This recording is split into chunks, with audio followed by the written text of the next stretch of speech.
Segundos años, modelo educativo híbrido en el estado de Puebla, educación básica, ciclo escolar 2020-2021, dimensión conceptual.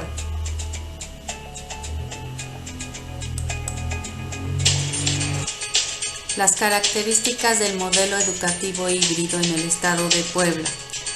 Aprendizaje presencial es un ambiente que permite la interacción física con los alumnos, comentar tanto el maestro y los alumnos, retroalimentar la clase, tener más atención, observar y profundizar en los temas e intereses entre maestros y alumnos, lo que hace evidente la presencialidad en el proceso educativo.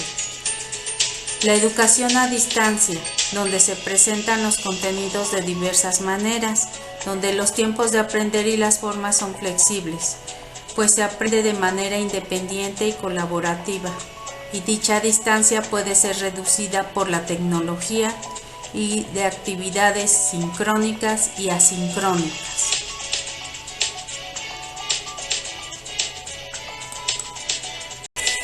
Uno de los desafíos que se enfrenta en la educación en general son los ambientes híbridos, pues garantizan el proceso de aprendizaje sea percibido como algo continuo, integrado y articulado. Esto gracias al diseño que los maestros realizan en sus actividades, pues al terminar deben de valorar lo que está aprendiendo, y esto debe de ser de manera presencial, que se puede realizar a distancia, mediado o no con las tecnologías de la información, y qué otras actividades se pueden llevar de manera autónoma para que el alumno tenga una retroalimentación.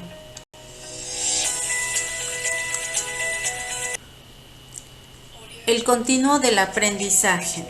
Desde hace varias décadas, expertos como Jones, Pelinsky, Ogley, Glynn, en 1987, coinciden que el aprendizaje es un proceso recursivo y no lineal, en la medida que aprender implica diversos procesos: la preparación del aprendizaje y la consolidación.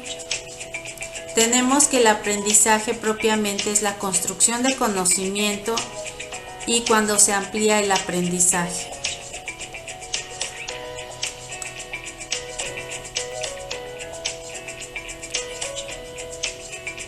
Se propone un ejemplo de cómo se pueden articular las actividades presenciales a distancia y autónomas en una asignatura de primaria. Modalidad de momento: inicio, desarrollo y cierre. Presencial: relacionar el reto con sus experiencias, dialogar con sus compañeros, educador, sobre la comprensión de la actividad, dialogar sobre cómo resolver, compartir ideas y hacer una evaluación diagnóstica. Compartir información, generar nuevas ideas, escuchar a los compañeros, diseñar de manera conjunta con el equipo, compartir sus dificultades, sus avances, dialogar, preguntar, hacer propuestas, establecer compromisos y prevención del cuidado del grupo, presentar sus propuestas, escuchar sugerencias, evaluar acciones, decir si se realiza o no modificación o acciones implementadas. A distancia. En distancia, en el inicio, es comprender el reto presentado por el profesor, pensar y diseñar la forma de cómo resolver, dialogar si es posible, buscar información, compartir ideas, diseñar, hacer propuestas, pedir ayuda, responder los instrumentos de la evaluación formativa. En cierre, mejorar su trabajo con base en las observaciones de los demás. Autónomo. Inicio: relacionar sus experiencias personales con el tema, buscar ejemplos, definir las metas o aprendizaje, organizar sus tiempos. En el desarrollo, organizar ideas, elaborar sus propias ideas, relacionar sus experiencias personales con el tema que se está resolviendo, profundizar en los temas que puedes aportar al trabajo del equipo, identificar las dificultades que estás experimentando. En el cierre, evaluar el desempeño y definir lo que se debe de mejorar.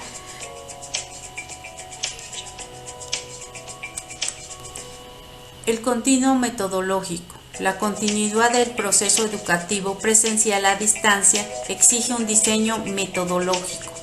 El trabajo sustantivo de parte de los educadores es favorecer que se diseñen actividades auténticas y situadas que obliguen al aprendiente a asumir un rol activo, cuestionarse y buscar otras soluciones. Lo metodológico tiene que ver con el diseño de las situaciones y los problemas auténticos, complejos y desafiantes que provoquen en los aprendientes procesos constructivos en las diferentes modalidades, presencial, virtual, autónomo y su dinámica individual y grupal.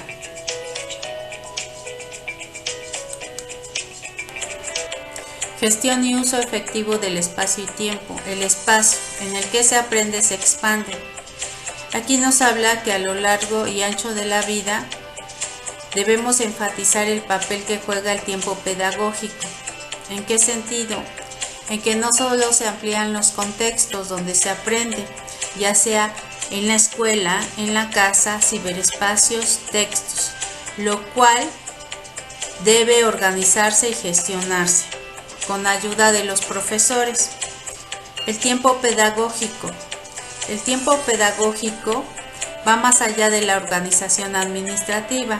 Es necesario propiciar ambientes plenos donde las emociones sean gratas para que los aprendientes o los estudiantes tengan una experiencia mejor y puedan así potenciar su relación entre profesor y alumno y lograr así una actividad cognitiva que transforme su aprendizaje o su ser humano.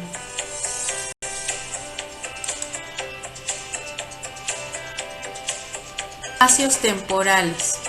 Integración, momento presencial, momento a distancia, momento autónomo, como unidad. Son 3 momentos. Bien, momento presencial, momento a distancia y trabajo autónomo van a lograr un modelo educativo híbrido. Aprendizaje autónomo. El aprendizaje autónomo va a ayudar a promover e implica ceder el protagonismo a preguntas que se pueden formular. Los estudiantes se vuelven investigadores. Les conviene ver un libro, investigar, les llama la atención y pueden realizar actividades que los lleven a un proceso de preparación de información en donde pueden seleccionar, analizar, resumir, ejemplificar y transferir la información. Son procesos que los estudiantes deben realizar y no solamente el educador. Por ello es prioritario abandonar la educación bancaria y asumir que la exposición es una forma de compartir el conocimiento.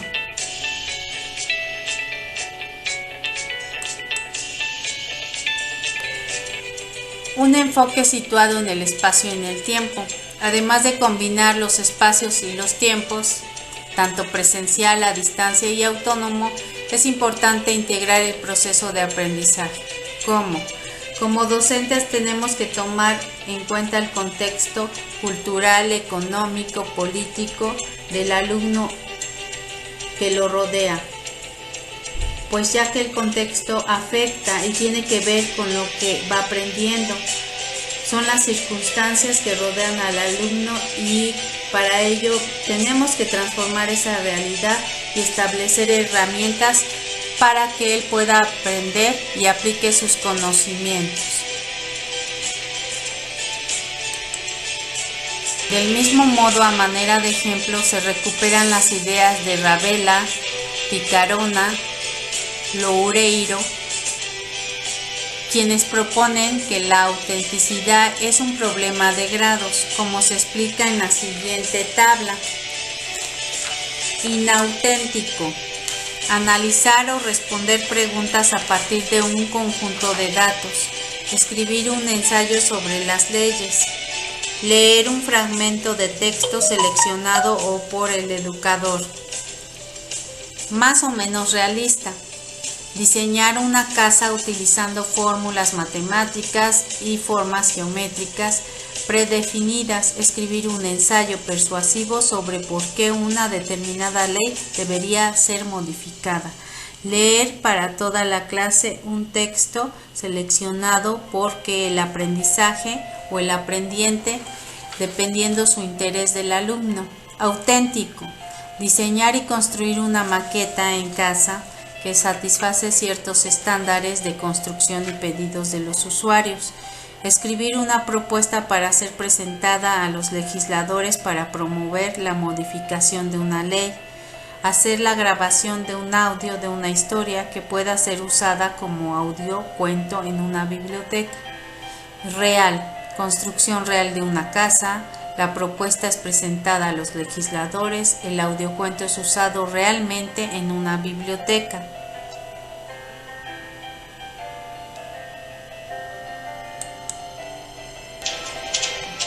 Construcción individual y colaborativa de conocimiento. El modelo educativo híbrido puede abrir oportunidades y favorecer el aprendizaje y la construcción de este. También una función formadora de la escuela, en la medida de dialogar, socializar, escuchar opiniones del otro y convivir con los otros. Son tareas que la escuela debe enseñar a hacer haciéndolas, viviéndolas y reflexionando sobre ellas. La colaboración existe en todos los contextos, tanto familiar, laboral, comunitario, amistad, pareja. En la escuela se requiere de la colaboración que sea bisagra, que potencie la función educativa en la medida que habrá oportunidades para reflexionar sobre las formas en que se dialoga, se construye, socializa, se escucha, se acompaña y se convive.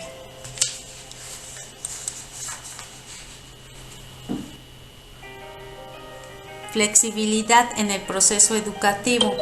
Ante las dificultades diversas que experimentan los estudiantes en el proceso de aprendizaje, se requiere ser flexible, tanto para el tiempo como para el espacio de aprendizaje. Debemos darles posibilidades, permitir que ellos y ellas puedan organizar sus tiempos y actividades dependiendo de sus necesidades y de sus contextos que los rodean, ya que no todos cuentan con los mismos recursos, tiempos y apoyos en casa. Para esto se debe planear las actividades y explicitar los criterios de evaluación previamente. Esto quiere decir que debemos de tomar en cuenta el contexto de los alumnos de acuerdo a sus necesidades. No todos cuentan con los mismos recursos tecnológicos y en casa, ni con el mismo ambiente en casa. Entonces, el maestro debe de tomar en cuenta todo esto. Recursos para el proceso educativo. Potenciar el aprendizaje de los estudiantes. Exige tener disposición de todos los recursos que estén a su alcance de la o del educador.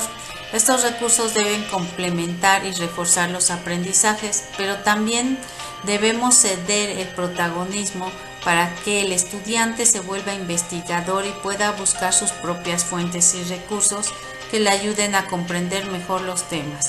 Esto puede ser con apoyo de tecnología o no, es decir, contenido multimedia, videos, podcasts, sitios web, entrevistas, materiales de casa, etc. Dependiendo al contexto en donde estemos trabajando, vamos a tomar en cuenta qué materiales sí funcionan con nuestro grupo, sí funcionan con nuestra comunidad educativa. Las maestras de segundos años les damos las gracias.